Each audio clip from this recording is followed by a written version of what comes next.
Kutoka uwanja wa Meja Jenerali Samuyo, 90 dakika kwa kipenga cha mwamuzi imetamatika kwa Simba Sports kuondoka na alama 3 bao moja dhidi ya JKT ambao walikuwa ni wenyeji wa mchezo. Heavyweight Dulla umeutazama mchezo kwa tafsiri ya dakika 45 za kipindi cha kwanza na hata za kipindi cha pili kwa namna ambavyo Simba ilikuwa ikikabiliana na mpinzani wake. 45 za kipindi cha kwanza tumeona mchezo ambao ulikuwa na matumizi makubwa ya nguvu, lakini licha hivyo umepa nafasi Simba Sports kupata bao moja. Tuanzie hapo. Nini ambacho kimekuwa sehemu ya mabadiliko katika kikosi cha Simba Sports, lakini mpango wa mwalimu wa JKT umeweza kuadhibiti vipi Simba Sports kutopata idadi kubwa mabao?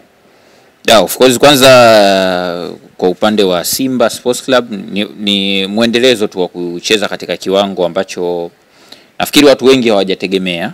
Ni kama toka wamefika finali ya shirikisho imekuwa kama yani timu kama ina sio unanielewa, yani timu kama vile haipo, yani kama inasukumwa, yani unajua afu pia kumekuwa kunafanyika rotations hapa na pale. Unaona mechi iliyopita katambulishwa Awesu, mechi hii unaona katambulishwa ya Joshua Mutale, sio unanielewa kuna mtu kama Valentino ameendelea kucheza pale na nini, Steve Dese Mkwala ambaye kwa namna fulani anaonekana kwa siku za karibuni kama kashaanza kuaminiwa zaidi kuliko Ateba, lakini ndio hivyo, yani kuna mabadiliko ya hapa na pale yameendelea kufanyika pale. Debra Fernandez pamoja na huyu nani Fabrice Ngoma leo ndo wamecheza kwenye eneo la katikati, na Jean Charles Ahoua mchezo uliopita amekosekana, leo ameanza. Kumekuwa na mabadiliko ya hapa na pale. Kwa hiyo nafikiri pia hii inaweza ika-affect flow ya mchezo ambao Simba wamekuwa wakienda nayo. Kwa hiyo sio mbaya kwa sababu kwa sasa hivi Simba haipo kwenye nafasi tena ya kucheza tu mpira kama sijui nikwambie, yani kucheza tu mpira. Sasa hivi Simba haipo kwenye ile muda wa kurelax, yani ule muda wa kusema kwamba hapa sasa hata tukicheza vizuri, yani ipo kwenye pressure. Yani wakipoteza mechi moja au wakitoa sare mechi moja, tafsiri haraka ni kwamba wamempa nafasi nzuri sana ya Yanga kutetea ubingwa. Kwa hiyo maana yake hapa sasa hivi kinapigwa watu washinde. Kwa hiyo sio mbaya, lakini kwa upande wa JKT Tanzania hamna ambacho kimebadilika, kwa sababu mimi kwenye kipindi cha asubuhi cha leo tena pale Clouds nilitabiri kwamba mchezo utaamuliwa na goli moja tu. Nilitabiri mchezo utaamuliwa na goli moja na Simba ndo atapata hilo goli, kwa sababu niliamini safu ya ushambuliaji ya JKT haina uwezo, yani haijafunga mabao. Unajua msimu huu kwanza wameanza mechi 3 basipo kufunga goli. Umeelewa? Yani inakuwa ni kwa mara ya kwanza kwenye historia ya hii club.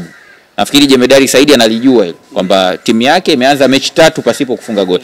Mechi za hivi karibuni ndio wameonekana kujitutumua na kuweza kupata magoli. Wamepata magoli 6 katika mechi 3 za mwisho walizocheza. Sare ya 2-2 wakaja wakafungwa 3-2 na Tanzania Prisons, ndio?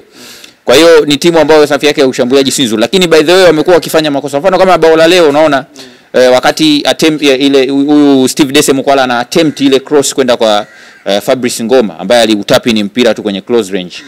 Unagundua ni vitu ambavyo kwenye michezo yao wamekuwa wakivirudia. Kwa mfano katika sare ya bao 1-1 dhidi ya Ken Gold Pale Isamuyo imeshawahi kutokea scenario kama hii ambapo waji Uganda waliweza kuprogress mpira kaingia nao kalazimisha kuingia nao kwenye maeneo half space. Unaona kuna wachezaji wengi sana wa JKT wamekuwa attracted na Haji Uganda kwa sababu yeye ndo ana mpira, yani wote wamemtazama yeye. Kwa hiyo alichokifanya akaupiga ule mpira kwa Peter Kayanda ambaye akaupiga na kisigino kwa Selebwenzi ambaye alikuwa unmarked.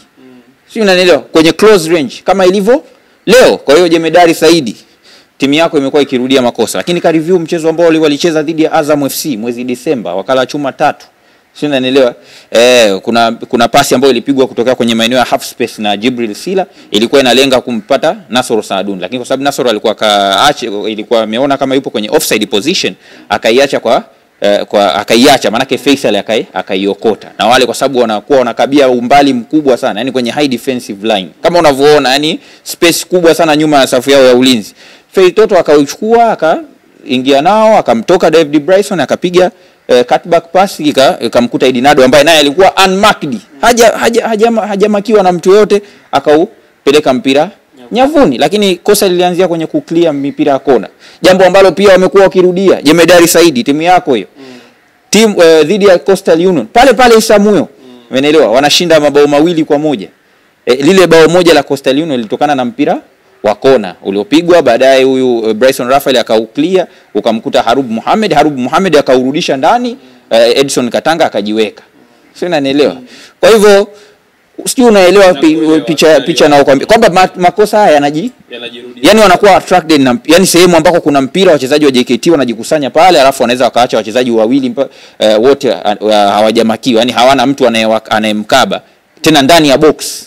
Kwa hiyo unakuta wanafunga magoli. Kwa hiyo wanashindwa pia kudeal na hizi cross. Kwa mfano hata mchezo dhidi ya JKT Tanzania, nafikiri dhidi ya Singida Black Stars walishindwa kudeal na cross. Sio, unanielewa? Ni timu ambayo ina hiyo udhaifu. Kwa hiyo kwa Simba unavokuwa na udhaifu kama huu, automatically watakuadhibu. Joshua Mutale Budo kwenye mchezo huu pia ni miongoni mwa wale wachezaji ambao wameendelea kutambulishwa katika kikosi cha kwanza. Licha kwa Christentos Magoli alizungumza kuhusiana na wale wachezaji ambao walikuwa na kiwango bora, lakini kufika Simba Sports kama mambo yamebadilika kidogo. Unamtazama aje dakika zake 45 za kipindi cha kwanza, ameonekana maeneo kadhaa ya uwanja, lakini mabadiliko yake kidogo katika kipindi cha 45 za kipindi cha pili, kama kuna hali ya kudelay ilikuwepo. Niseme hivyo. Unajua Joshua Mutale kwanza sio mchezaji mbaya, kila siku nasema, lakini labda niweke clear tu kitu kimoja.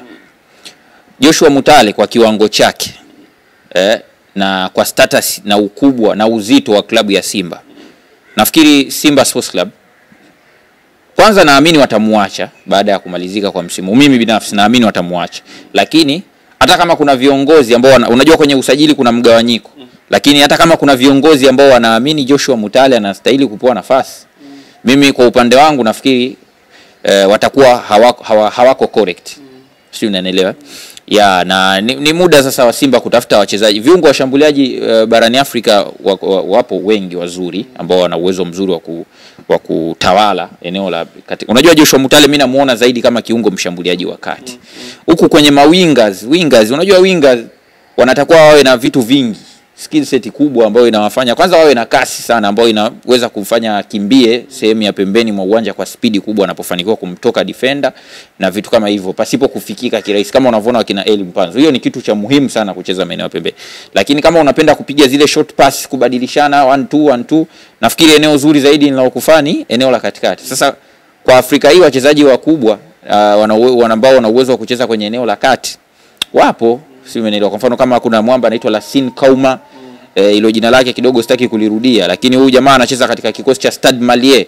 Ni bonge moja la fundi. Kwa watu wanaofuatilia michuano inayoendelea hii ya kombe la shirikisho, by the way, watakuwa washawahi kumuona, lakini vile vile anafanya vizuri hata kwenye ligi. Huko kuna mtu kama Ibrahim Touray anacheza katika kikosi cha Bo Rangers ya Sierra Leone.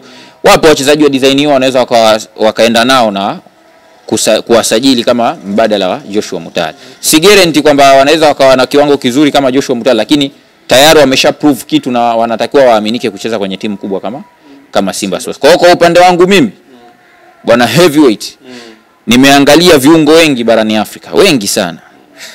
Kwa level ambayo Simba imefika, inatakiwa kuwa na safu nzuri sana ya kiungo. Mind you, naendelea huwa napenda sana kutoa insights kadri ya muda unavyozidi kwenda, kwa sababu tuna approach kuelekea mchezo wa finali ya kombe la shirikisho. RS Berkane ni timu ambayo ina safu bora zaidi ya kiungo kwenye ligi ya Botola, ligi ya Morocco. Safu bora zaidi ya kiungo ikiungwa na Lamine Kamara, kuna mambo anaitwa Yasin Labiri pamoja na Ayub Khairi. Hii midfield trio ni midfield trio hatari zaidi kwenye ligi ya Morocco kuliko midfield trio yoyote kwenye vikosi vyote vya ligi ya Morocco. Yoyote. Sio, unanielewa bwana Jafe? Sasa unavoenda kucheza na timu ambayo ina safu nzuri zaidi ya kiungo, tafsiri haraka ni kwamba na viungo wako wanatakiwa wawe bora zaidi ili kuendana na kasi ambayo watakutana nayo kwenye eneo la kiungo. Kama huyo Yasin Labiri, mimi siongei sana. Huyo Yasin Labiri nafikiri watu watakuja kumuona. Unajua mimi mara nyingi huwa nikitaja wachezaji watu wanakuona. Kwa mfano kama Abdulrahim Beknoum nilimtaja sana akaja akafunga, si ndio? Kwa hiyo na huyo Yasin Labiri sio kwamba ni kwa sababu anafunga, no, ni kwa sababu ni mchezaji ambaye yeye ndo ana operate, anaangalia, yani yeye ndo anaamua timu yake icheze vipi, especially kwenye eneo la katikati.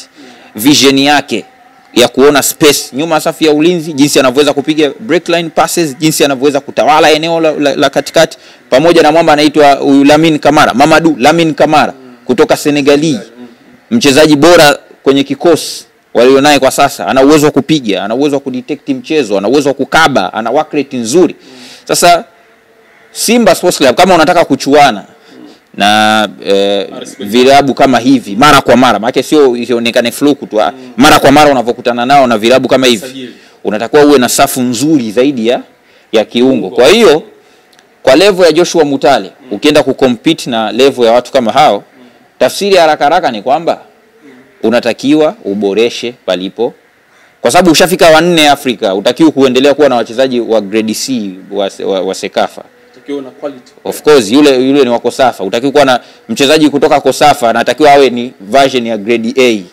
Sio B wala kushuka. Umeelewa? Swali langu la mwisho mimi nitamaliza na mwamuzi Jafet Smart. Amezungumzwa Kefa Kayombo, lakini maamuzi aliyofanya kadi aliyoipeleka kwa meneja kwa faulo ambayo alidhani ametendewa madhambi Deborah Fernandez, lakini ukirejelea picha za marejeleo unaona kwamba sivyo alivyotafsiri. Ni pressure ya mchezo, ndo muendelezo wa Simba kutafuta matokeo katika njia yoyote kuhakikisha kwamba hivi viporo havichachi, kwa namna ambavyo unatazama maamuzi ya waamuzi jinsi yanapokwenda. Unajua lazima nitoe elimu kwenye mambo kama haya. Swala la muamuzi mara nyingi kwenye issue ya muamuzi akikosea mara chache sana klabu ndo inahusika. Mara nyingi sana burden inamshukia yeye mwenyewe muamuzi.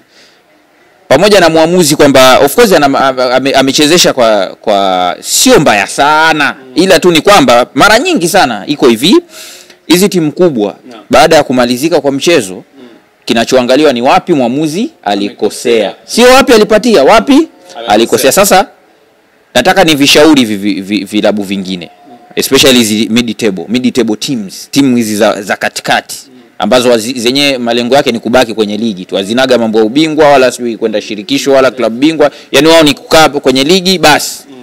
Ni washauri kitu kimoja, mnapokwenda kucheza na timu kubwa, msisikilize kitu gani kilitokea kwenye mechi zilizopita, msisikilize watu wa mitandaoni wanasema nini kuhusu waamuzi wakicheza na mechi fulani, sijui timu fulani ikicheza na waamuzi hawa, sijui wasisikilize, kwa sababu haya ndo wanawafanya wao. Kwa mfano kuna momenti moja yule Mudibeka Mohamed Bakari alimsukuma goalkeeper Pinipini kama kamsukuma na mbele kuna bango, ina maana alikuwa na riski pale, angeweza kwa mfano ule Pinipini Kamara angekosa balance, pengine angeweza kuumia.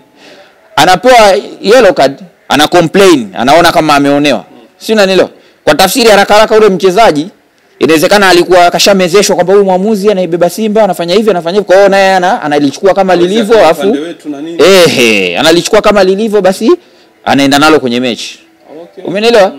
Sasa haya mambo mimi naendelea kuwaambia timu hizi zingine kwenye ligi zifocus kucheza, kwa sababu of course ukitaka kupata favoritism pambana hapo ulipo, usikae JKT, usikae Namungo, usikae Dodoma, usikae Coastal Union, usikae Singida, usikae wapi. Ukitaka kupata favor ya timu kubwa kwenye ratiba, kwenye sijui waamuzi, kwenye nini, pambana ulipo, nenda onyesha kiwango chako, usajiliwe timu kubwa, kuanzia maslahi, kila kitu utapata. Mimi nawapa ushauri tu vijana wenzangu wanaocheza ligi, kama ambavyo kazi yoyote unavyoona wewe, kampuni ndogo uwezo kaifananisha na kampuni kubwa. Hata kama ikikukosea wewe, ina uwezo wa yani kukukandamiza vile na usifanye chochote. Ukienda mahakamani wataajiri mawakili wenye uwezo, kwa sababu wana uwezo wa fedha. Kesi ikienda muda mrefu, wewe uwezo wa kuwalipa mawakili huna, utafilisika, utarudi kule. Kwa hiyo ndo unawaambia hawa wachezaji wa timu ndogo, especially ndugu zangu wa Tanzania, waache kucheza na mechi za mitandaoni. Jaribu, mimi naumia, nawaambia kitu kimoja, jaribu kucheza mechi. Sawa? Kucheza mechi kwa kuonyesha uwezo wako kuisaidia timu. Si umeelewa? Kwa sababu hiyo timu hata kama ukisema ubaki hapo milele, huna chochote utakachoachieve. Unaweza ukacheza hata miaka 10 usichukue kombe lolote. Iwe FA, iwe ligi, iwe sijui kombe lolote, muungano unaweza usichukue. na hizi timu kubwa zikaendelea kuchukua tu kila msimu. Si unanielewa? Kwa hivyo hawa wachezaji wengine wapambane, sio kitu kidogo unajitoa mchezoni unaanza kumtukana referee. Safari yako bado ndogo, unatakiwa utoke hapo ulipo uende timu kubwa. Kuna wachezaji wengine washajikatia tamaa. Unakuta sasa, kwa mfano kama kuna incident ilitokea pale, mmoja watu wa kwenye benchi la ufundi la JKT, sijui alikuwa katoa maneno au kafanyaje, umeelewa, jambo ambalo lilimkwaza yule Jafet Smart, akaenda kumpa kadi nyekundu. Na nilivyoangalia lile tukio kutokana na hiyo ya Deborah Fernandez kwa JKT. Sasa ndo ni kwa sababu gani ndio aliamua JKT badala ya kwenda Simba Sports. Unajua hata ukiingia Instagram ukisoma comment utaona watu wanaandika kwa huyu mwamuzi alivyofanya huyu, siku akichezesha mechi fulani huyu mimi nikiwepo sio nitafanya mimi. Maana yake hata kuna wachezaji wana akili hiyo au na watu wa kwenye benchi la ufundi la timu fulani unaweza kukuta nao na akili hiyo kwamba huyu akifanya hivi na hivi. Kwa hiyo ikitokea kosa dogo anaanza kureact, anataka anakasirika, anaanza kusijui nini, anaongea maneno ya ovyo, anafanyaje na nini. Sasa ndo tunarudi kule muamuzi ndio maana haruhusiwi hata kuhojiwa na vyombo vya habari. Unaweza kumhoji muamuzi? Muamuzi anakuwa protected dunia nzima. Na hata kama akikuonea kuna namna yake ya kucomplain. Unaweza ukacomplain na bado ukaendelea kuonewa. Wewe ndio ukapata rungu. Timu zote, of course, timu zote. Hata Madrid wameshawahi kulalamika sana kuhusu waamuzi kwenye Madrid TV. Umeelewa? Lakini mwisho siku ilikuwaje? Yule muamuzi ambao walimkataa asichezeshe finali ya Copa del Rey ndo akapangwa. Umeelewa? Na wakafungwa kwa mabao 3-2. Na incidents kibao zimetokea pale. Anaitwa Heavyweight Dulla, naomba tuwekee nukta hapo. Tutafungua kurasa yatakapojili mengine ambayo tutapaswa kukuhabarisha. Asalamu alaykum.